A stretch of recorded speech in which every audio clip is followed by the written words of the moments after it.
Ladies and gentlemen, boys and girls, babies in their diapers, welcome to the Tiberius Show with your host, Tiberius Boy. That's me, Tiberius. Today, we're going to talk about some very awesome stuff. We have a funky beat game to talk about, a book about a photographer on assignment with National Geographic, and we have a totally awesome guest. Today we have the one, the only, the amazing Risha Walden! Yay! I'm a vegan interior designer, and I help animals as well as help people enjoy their homes. So I'm really happy to be here today. Well, you're welcome. And today we're going to start off with the video game of the week, and this is going to be a beat.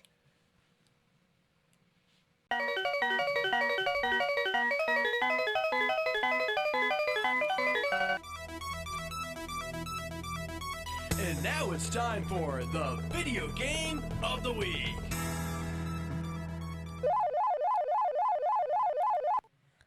Well, today's video game is Funky Beats. This game is made by Pixelite Games. Because it's on Roblox, you are able to play it on PC, Mac, Xbox, and even your cell phone.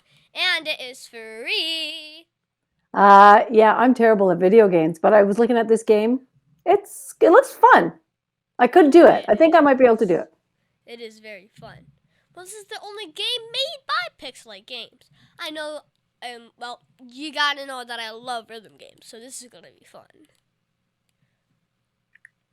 So first off, you spawn in the game and you are offered to pick a song. Here you can select between single player and multiplayer after you pick the song. Then you watch the circles come down, and then you have to press the correct key at the correct time with the music. So you are not able to adjust the look for the circles, but you can change your skin and adjust for ghost tapping. But this is not my favorite. This game features a lot of times where you need to hold down a key, and it has the look and feel of Guitar Hero. And at the end, it still looks like a circle, so I think I have to tap it again, and I normally miss because of that. Yeah, it looked kind of hard. It comes really fast. You have to be super dexterous to do this game. That's only for, some songs. Okay. So I'm still good at it, but it is distracting to play with that setup, and you are not able to change it up. So you do get bonuses for your multiplayer. Oh, can you change the color of the dots at all?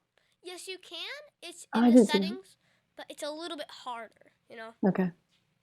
Well, I give Funky Beats 8 out of 10 stars because I really like beat games, and I'm glad I had multiplayer, but I did not like the style of the way the notes came down to you.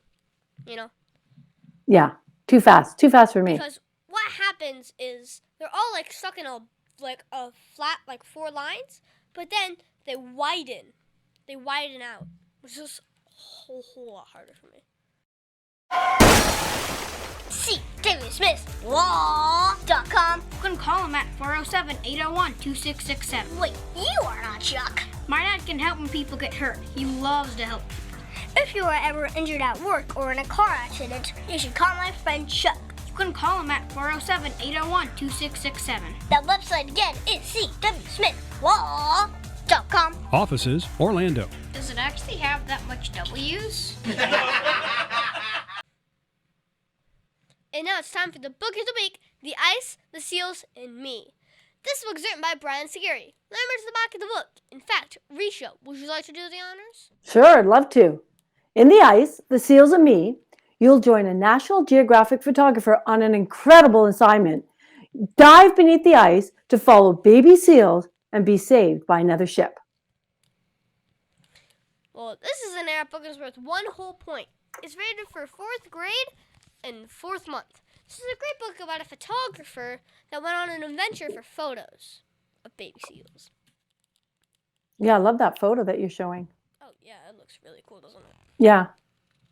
So Brian Scary is a photographer, so he wanted to see the harp seal whitecoats and get pictures. So he needed a boat, and he got his friends and their boat and his suit to go get the pictures. So the babies get nursed for only 12 days, and then the babies live on their own. Wow. I know, it's crazy. Yeah. So he got the pictures underwater, and then he was in trouble from the boat sinking.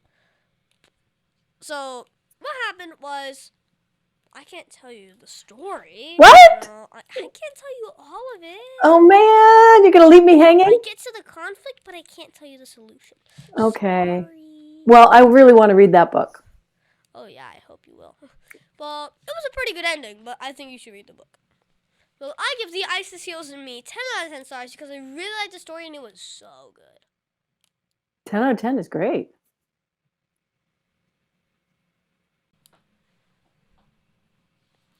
And now it's time for our interview of an interesting person.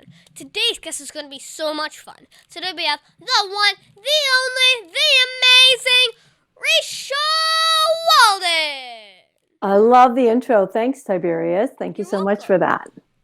And Risha is a leading expert in vegan interior designing and owns her own interior design firm, which is really cool.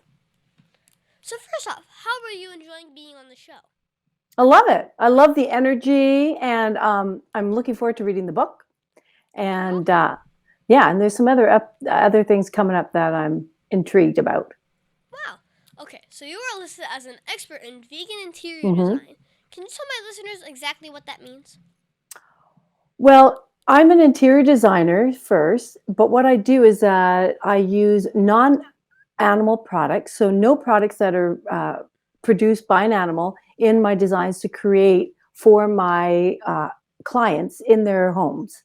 So I create beauty in their homes for them, and I don't use any animal products. Is it like that picture behind you? Well, that's a piece of art behind me. I don't know if you know that. What is that? Let me see. I don't know if you know that face, but art is part of interior design. I'm sorry? Dr. Martin Luther King Jr.? That's right. Yeah. But art is really an integral part of interior design because we use our spaces to express ourselves, and art is an expression. So it can bring color in, it can bring pattern, and it can also express how you feel about the world. Well, is that a vegan product? The piece behind me is a vegan product, yes. And we know that it is because it doesn't use any animal product in the making of it. Cool. Yeah. So I thought being vegan was just that you did not eat meat. So how does that apply to your house? Well, vegan is not just a diet. It's not just about what you can eat. It's a whole lifestyle. It's about taking care of animals and understanding that they are equal and have the right to live without being burdened or hurt or tortured. And I believe that we're responsible. We're stewards of this earth, and animals don't have a voice for themselves. So there's lots of places where animal products come in, not just in your food, but in things that you use for your body, like hair shampoo or cream rinse or soap, and then things you use in your home. And interior design is things that you decorate your home with. So in that case, I'm dealing with all the stuff that you decorate and make your home beautiful. Mm-hmm. So how did you get started in becoming an interior designer? I've always loved color. I've always loved interiors, and I was going into my friends' homes and moving their furniture around and telling them what to do. And they thought I was, they were listening to me and they thought it was great. And then I thought, well, I could do this and I could make money from it. So I went off to school and I started by studying, and then I opened up my own design firm about 13 years ago. Wow. So why did you mix being vegan with your passion for design? Well, I wasn't always vegan. I became vegan 6 years ago, and I did it because I thought, I don't want to eat any animals and I want to help them. And I just didn't like the idea of the torture and the violence that associated with animal products.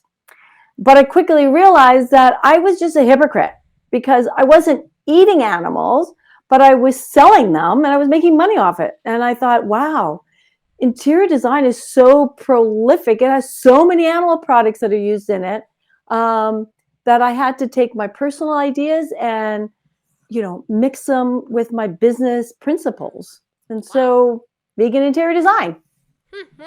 Yeah. So how did you know that this was the go-to job for you? I've had lots of jobs, and this was something that brings together my creativity, my organizational skills.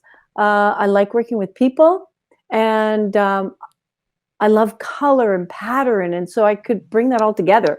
And when I finally latched onto this profession, I knew it was perfect for me. I get really excited with it. Wow. So, how do you know which pieces of furniture are vegan and which are not?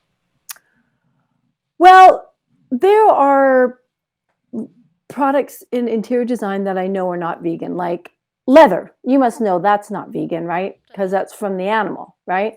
But so some of the products are easy to know because I know I don't use any leather product. But there's some other products that you don't even think about, like you're probably sleeping with a feather pillow or a feather duvet or blanket, right? Something made with feathers inside it. And that's an animal product. And so that's not vegan.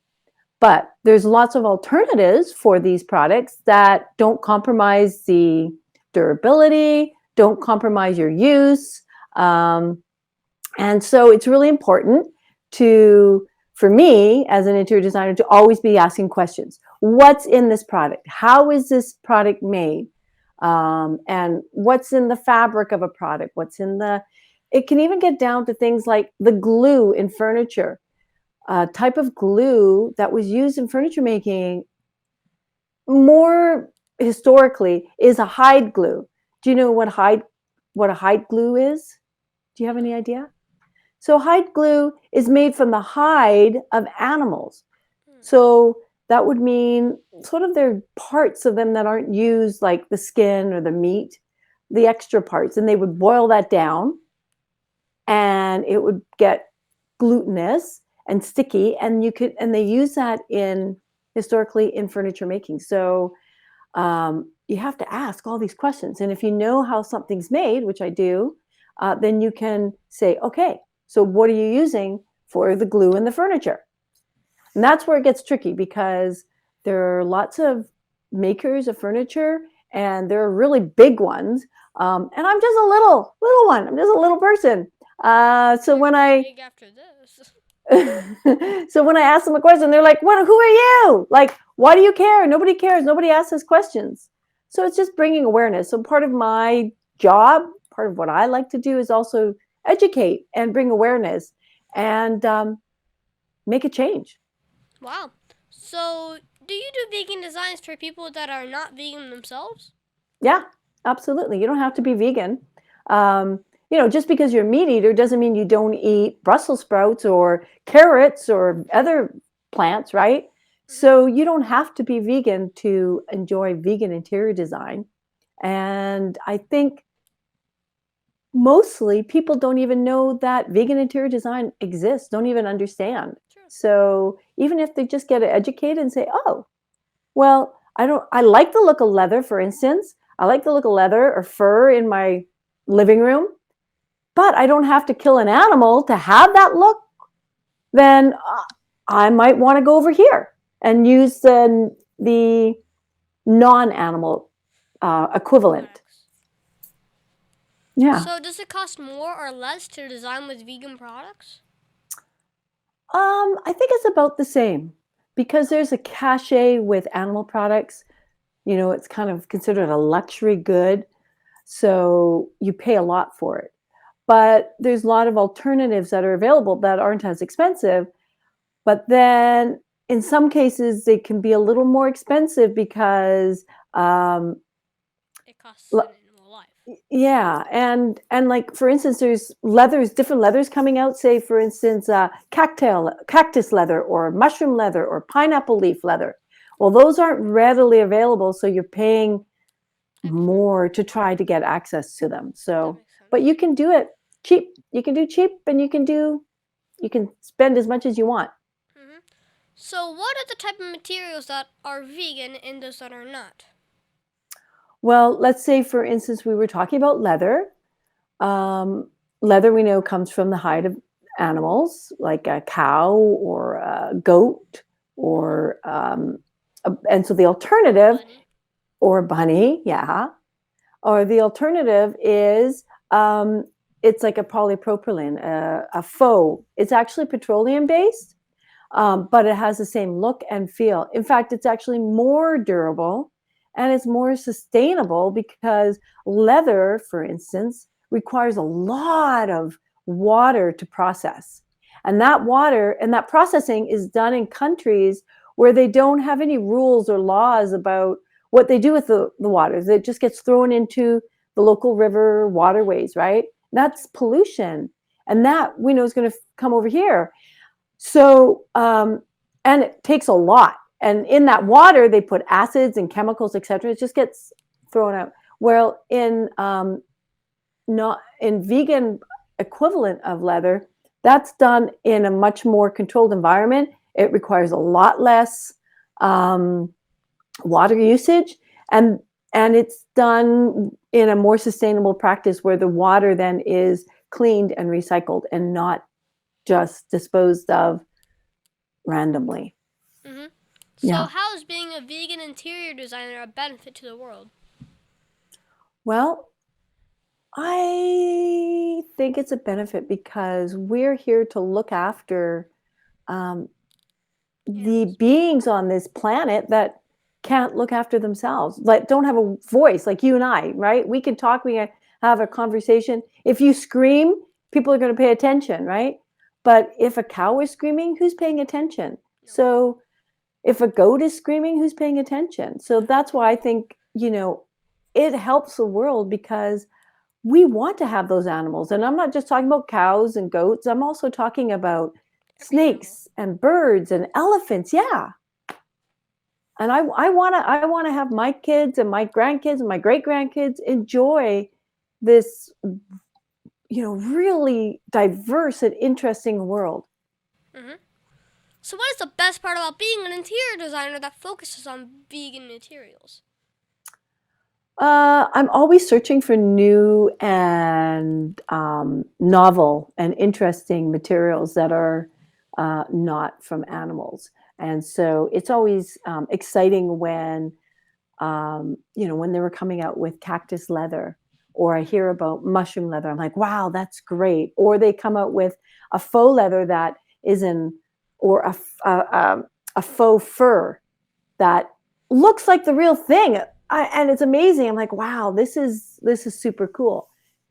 So I get to see that stuff all the time because I'm always looking and trying to, always looking for the new thing that I could use in my interior design. Mm-hmm. So what was the one thing that you did not expect when you started your business? One thing, well, it's a lot of paperwork. So that's, just like any business, you have to do the business side. It's not just creative. So that's a challenge because I'm a creative person. So I have to really concentrate and say, okay, to sit down at my desk today and I have to do, my accounts or my invoices that are not the favorite part of the job. And I didn't expect to be doing that as much as I do as a business owner. That's true. So what is the hardest part about being a vegan interior designer? Oh, having to make a decision, especially when there's so many great fabrics and wallpapers. And I'm like, oh, this one would be good. Oh, but that one would be really good. But this one would be really good. And then I have to eventually have to eliminate to get to the one that you're going to use. Yeah, yeah. So what is the one thing that you think would make your job easier? One thing that I think would make my job easier. I never thought about that. To make it easier, well, I have all my samples and they're not very organized. And that's something I've decided this year. I have to get all my samples more organized so that when, for instance, I want a blue fabric or I want a tile in yellow, it's all organized so I can go there in my resource library and I can say, okay, I'm going to look at blue fabrics. Right now, it's all piled in. Here's all my fabrics, blue, green, and, I'm like, okay, this you can is buy not all working. these products, then ask what the person wants. Yeah. And then use the products. Yeah. Makes sense. So that would be easier. What advice would you give to my listeners if they wanted to grow up and be an interior designer? I would say that if you want to grow up and be an interior designer, just think about how you like what you like in your home, what you like about um, being in a house or in a restaurant. What's the good things about it? And always just paying attention to, oh wow, the light in that area is really pretty, and how do I get that light, or that color is really cool, or just getting inspired by looking around. It's a very visual profession. So you got to pay attention to what's going around, the colors, the patterns, and that's what I would say. Stay creative, stay open. So what's the most important tool that you use in doing your work? My computer. Yeah. Like computers are so important. What is one message that you want to get out to the kids all over the world about being a vegan interior designer? I would say that all the kids all over the world, what I would like is just think about what you are consuming, what you're using, because that impacts what happens in the world. Like if you're buying, I don't know, a leather sofa. Okay, well, if you're a kid, you're not going to be buying a leather sofa. But let's just say you wanted to buy a chair and you really thought about what is this chair made of. You may rethink your decision about what you're purchasing, because that purchase has a lot of weight, because purchasing is what tells the companies what people want or don't want. So True. There's a big impact when you're making a purchase. So I read a radio show and podcast that talks about God during my Lion Strong segment. How do you include God's message in your work? Well, beauty is so prevalent around us. We are surrounded by beauty in nature, by beauty in others, and that we are meant to be here to really enjoy being here on the planet Earth. And there's so much beauty around it that it's an expression of that spirit, that why we're here, and to enjoy it and to embrace it and to bring it into our life. I would say that would probably be the expression in my work. That makes sense. So what is the craziest thing that has happened while doing your passion? Craziest thing that has happened? I don't know if it gets too crazy. We do a lot of construction. Crazy. Well, probably what happens would be sometimes I order something and then for a client, and it comes and I'm like, I ordered the wrong color.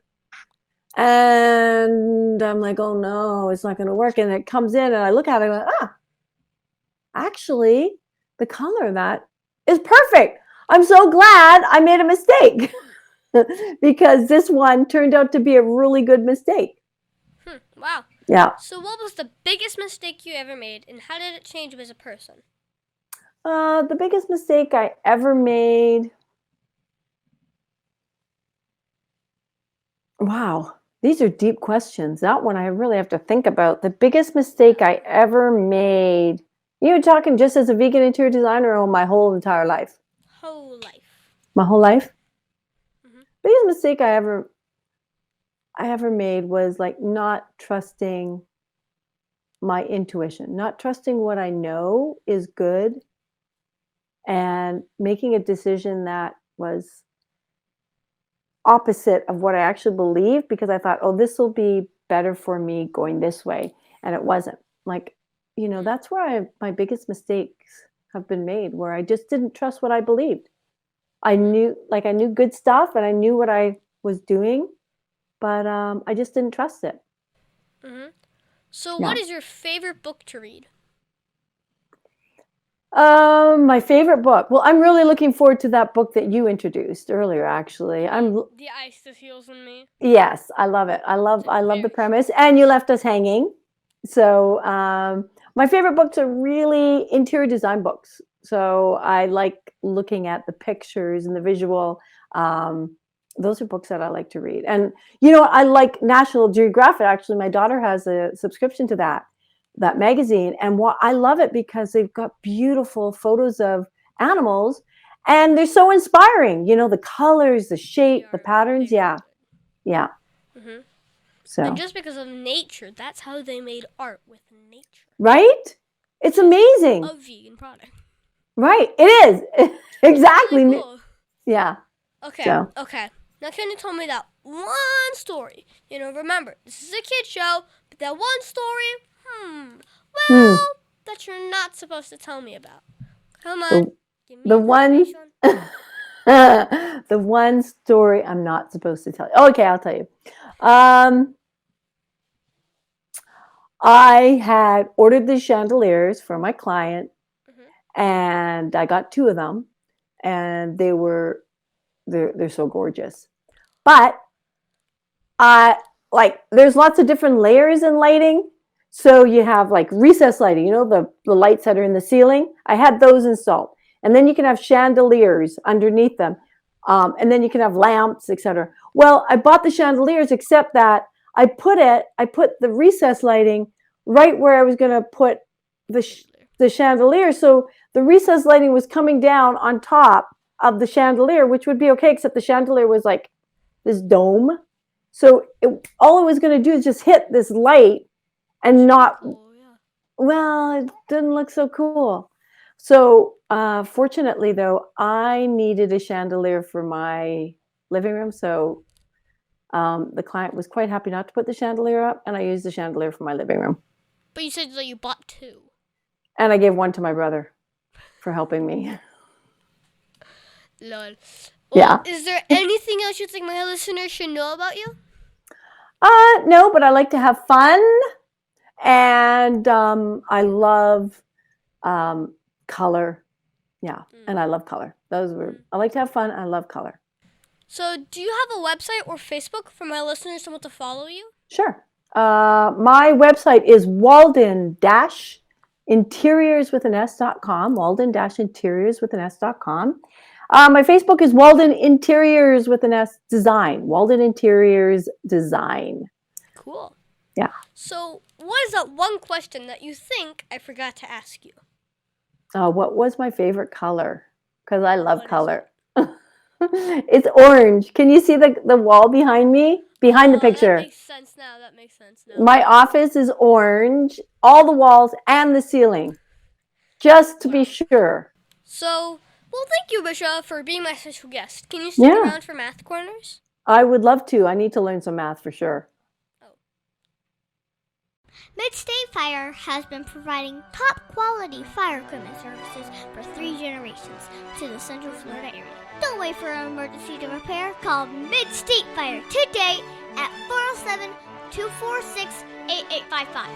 Get your fire extinguishers and emergency lighting for both your home and businesses by visiting www.midstatefire.com. That number again is 407-246-8855.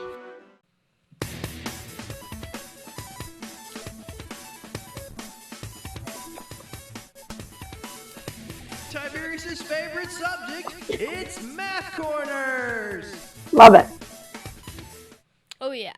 Well, thank you, Risha, for helping me with Math Corners. Today, we're going to talk about dividing exponents with the same base. Oh, no. Well, this is very handy for dealing with variables with an exponent. Yeah, exactly. So we have been talking a lot about algebra lately, and last week we talked about multiplying exponents, and this time we are going to divide exponents with the same base. So last time we just added them, and then this time, guess what? We're dividing them? Subtract them. Oh, subtract. Oh, my goodness. Okay, but just the fact that they have the same base is getting confusing. Yeah, I know. Easy. So we're going to subtract the denominator exponent from the numerator exponent. So let's say we have x to the 5th power, and then you divide that by x cubed. You would just get x squared as the answer. Do you know why? No. Because you take the 5 for the Okay. exponent, so you take the 5th power, and you subtract the 3rd power from it.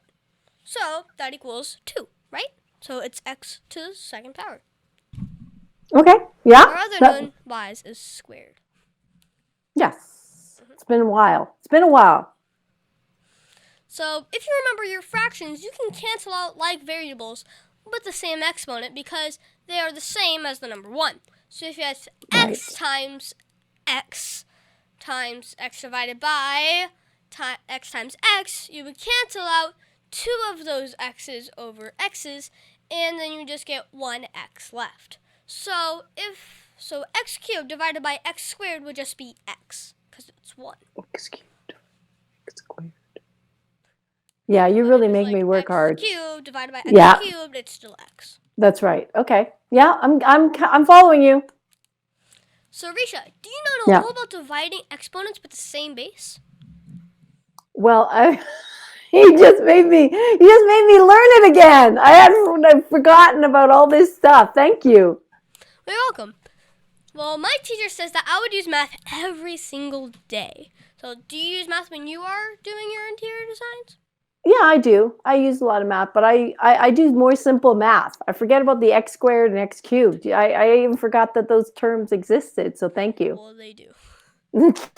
Yeah. Unfortunately, they do. Well, thank you so much, Richard, for your help with Math Corners. Well, I'm glad I could help you.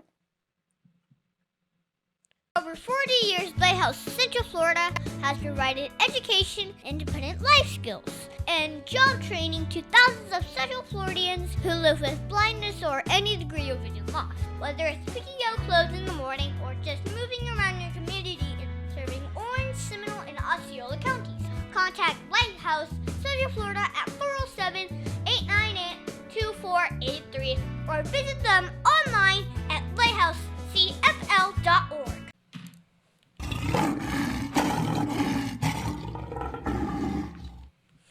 And now it's time for the Heart of a Lion. As you know, we talk about the qualities of living by the Heart of a Lion, which stands for leadership, integrity, obedience, and nobility. This week, we're going to talk about nobility. For me, I think nobility is remembering we are God's special possessions and acting in a noble way, showing courage and honor.